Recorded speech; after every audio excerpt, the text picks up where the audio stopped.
নমস্কার বন্ধুরা, আমি মৌসুমী। আপনারা দেখছেন মৌসুমীর হেসেল। যতটা পারি আপনাদের জন্য সহজ সহজ রান্নাগুলো নিয়ে আসি। প্রচন্ড গরম জিনিসটা কি বলি জানো?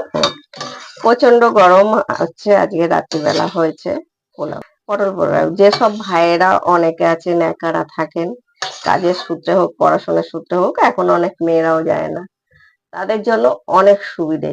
কোনো তরকারি করতে হবে না, কিছু না, এরকম ভাবে করে নিলে ভাতও হয়ে গেল, তরকারি হয়ে গেল, একসঙ্গে অল্প সময় হয়ে যায়, আর খেতেও অসাধারণ হয়। আর কতটা ঝুরঝুরে হয়েছে দেখুন। আর গরম বলে তাই, হ্যাঁ গরম বলে তাই। আর বেশি কথা বাড়াবো না, বেশি কথা না বলে আজকের রেসিপিটা করে নেব।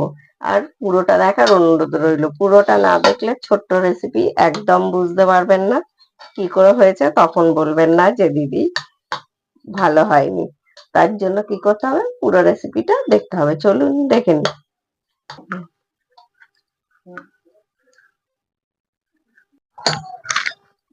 গোবিন্দভোগ চাল নিয়ে নেবো। গোবিন্দভোগ চালেরই করবেন বা এমনি বাসমতিরও করতে পারেন, গোবিন্দভোগ চালেরই বেশি ভালো লাগে আর সময়টাও কম লাগে। নিয়ে নেবো 2 গ্লাস চাল।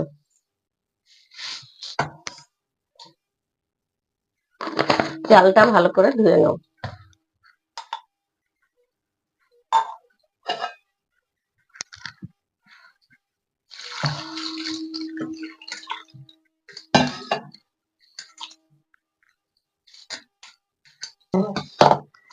চালটা ধুয়ে নিয়েছি, নিয়ে নিয়েছি এরকম আলু ডুমো ডুমো করে কেটে, আর 3টে পটল নিয়েছি। আপনাদের যেরকম মনে হবে পটল আলুটা সেরকম দেবেন, যতটা মনে হবে। আমি 3টে পটল নিয়েছি আর একটা বড় সাইজের আলু, আর 2টো পেঁয়াজ কুচি কুচি করে কেটে নিয়েছি। নিয়েছি কাজু কিশমিশ। চলুন কড়া বসিয়ে দিয়েছি, করে নিই। কড়া বসিয়ে দিয়েছি, কড়াই দিয়ে দেবো সাদা তেল। পটল আলুটা আগে আমাদের ভালো করে ভেজে নিতে হবে, এটা করলে আর কিচ্ছু লাগবে না আপনার। আলুটা ভেজে নেবো আগে।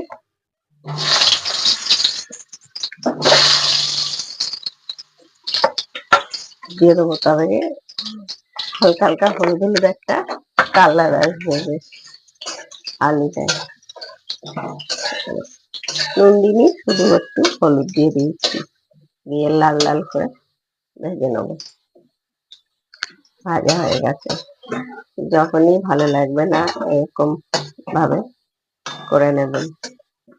আর এখন তো পটল প্রচুর পাওয়া যাচ্ছে। রাত্রিবেলা একদম ভালো লাগছিল না, তরকারিও নেই, আলু দেখুন পটলের মধ্যে রয়ে গেছে। যাই হোক, এবার পটলটাও ভেজে নেব।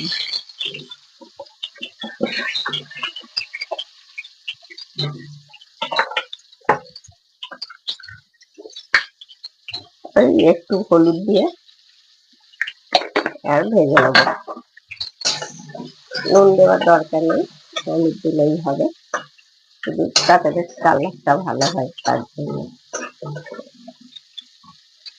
বেশ সুন্দর ভাজা হয়ে গেছে, কত সুন্দর।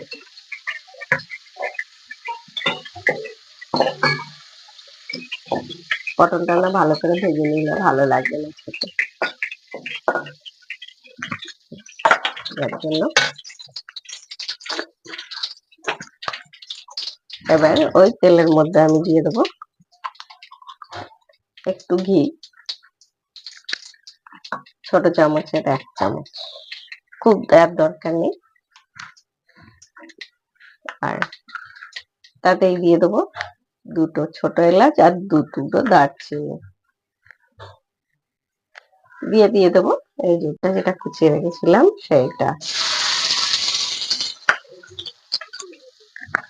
ঘিটা দিলে ঘি গন্ধ ছাড়বে, যার জন্য যারা অনেক এখন পছন্দ করেন না তারা ওই শুধু সাদা তেলেই করবেন।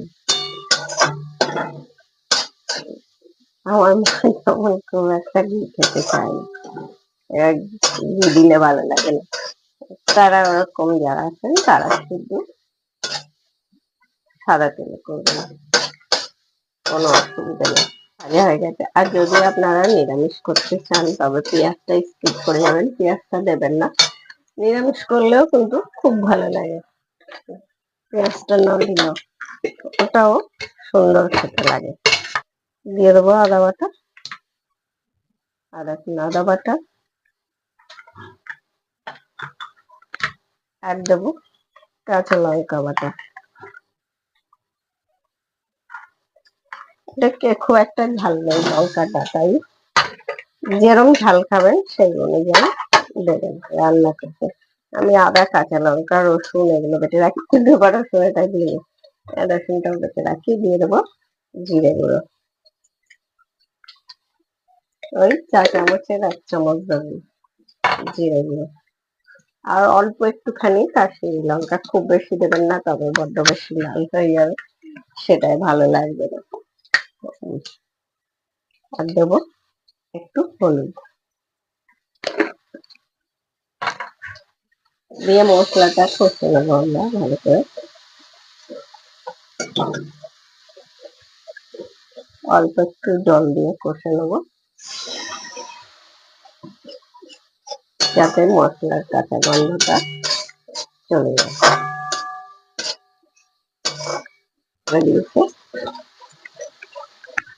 তখন দিয়ে দেবো চালটা যেটা ধুয়ে রেখেছিলাম আমরা।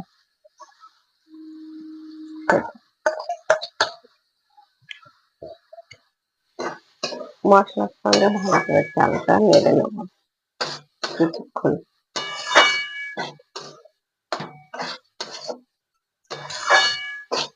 আমরা দুটি চালটাকে দিয়ে নেড়ে নিয়েছি। এবার দিয়ে দেবো স্বাদ অনুযায়ী নুন, যদি কম মনে হয় পরে আর একটু দিয়ে দেবো। দিয়ে দেবো পটল আলু ভাজাটা। এই যে বললাম আর কিচ্ছু লাগবে না, আপনার এটা দিয়েই খাওয়া হয়ে যাবে। এবার চালটা সবসময় মেপে নেবেন, কেন যে এতে আমরা চাল নিয়েছিলাম সেইটাই, কারণ মেপে দিতে হবে, মেপে না দিলে হবে না। এখানে আমি হাফ দেবো দুধ, হাফ দেবো জল, মানে 4 গ্লাস চাল আছে, 2 গ্লাস দুধ দেবো।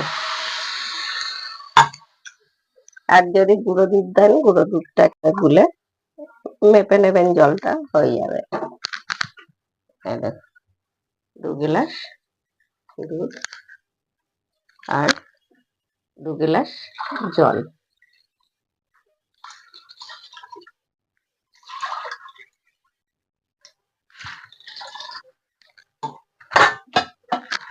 ফ্লেমটাকে হাই করে দিলাম।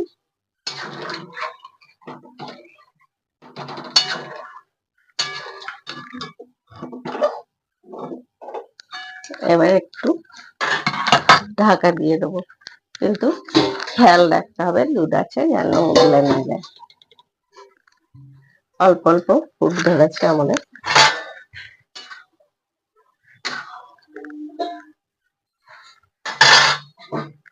এবার কাজু কিশমিশটা ধুয়ে রেখেছিলাম সেটা দিয়ে দিলাম।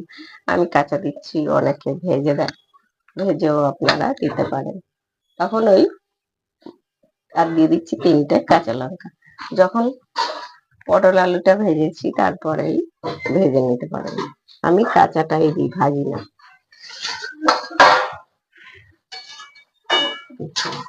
বেশ শুকিয়ে গেছে।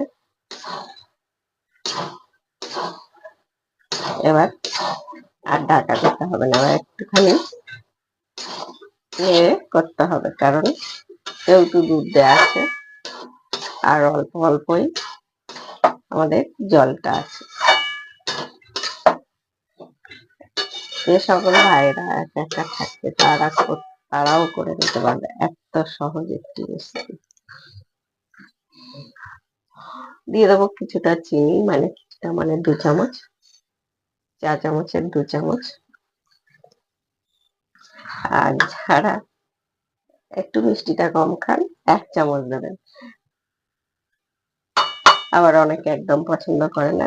দিয়ে দিলাম একটু গরম মশলা, আর দিয়ে দেবো আরো কিছুটা ঘি ওপর থেকে, বেশ ঘিয়ের গন্ধ ছাড়বে। আর 1 চামচ মতো।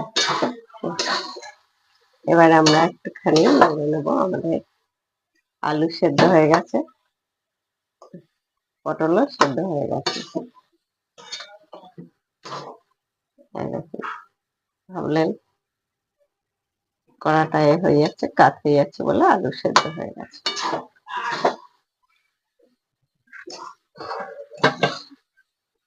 অনেক ভাই বোনেরা রান্না করতে পারে না, এটা চট করে নিলে কোনো তরকারি লাগবে না। একটু ধরে নিলাম, কারণ হচ্ছে এই এটার কি বলবো, হ্যান্ডেল নেই না কড়াটা, খুব অসুবিধা হয় আমার।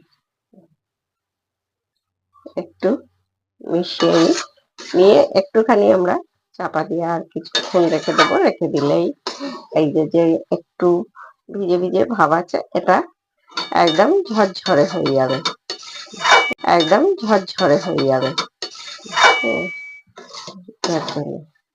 তবে আজকের মতো মৌসুমী হেসেলের রেসিপি এখানে শেষ।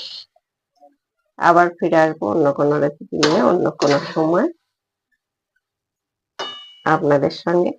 আর এরকম নিত্য নতুন রেসিপি দেখতে গেলে দেখতেই হবে মৌসুমীর হেসেল। সবাই সুস্থ থাকবেন, ভালো থাকবেন। আজকের মতো বিদায়।